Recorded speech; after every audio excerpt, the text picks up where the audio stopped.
Ky është Arben Buhaj, banor i vjetër i fshatit Drisht. Arbenin e njohin të gjithë pasi prej 13 vitesh shoqëron turistët që vizitojnë Kalan dhe Luginin e Kirit. Unë faktikisht jam peshkatar. Edhe e poshtë se ka fluks turistash, edhe kam fillu punën me to. Pa lek, më thonë, dhe s'kam nej.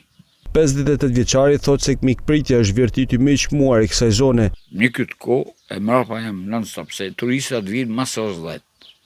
Edhe flajnë, edhe bojnë shëtitje. Edhe jo vetëm na si zonë, por tonë Shqipnia, si e Veriut, si Shqipnia mesme, si e jugut, është mikpritja. Tu nuk i lën kush, ja, po e u që 2 kuma, po e 2 fish, po e 2 qërshia. Kur flajnë tu, si darkojnë, e kuptën. Tu është këtë mirë.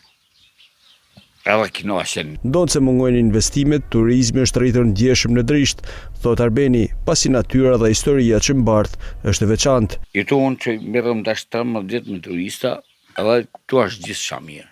Dash, është i vetë. I kumët, rosh, pan, fish, mulo, peshk. Vallaj na mirë. Fleni të në pistë, 2 piste e kam bo vetë, më kanë një mua ata të